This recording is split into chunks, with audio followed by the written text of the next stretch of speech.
はい、お待たせいたしました。今日は買わないかなっておっしゃってた。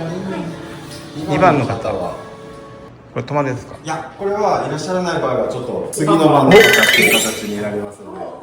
イエーイ！切った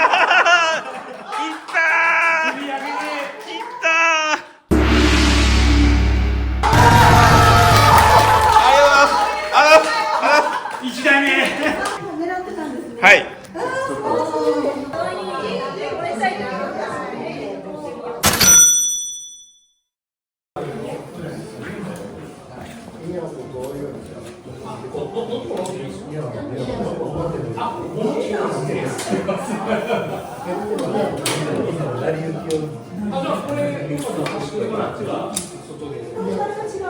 これエアーじゃない、ソリッド。全然綺麗ですね。そうですね。ここだけ撮ってんの？あ、そうなんですね。カスタムしてますね。大丈夫ですか？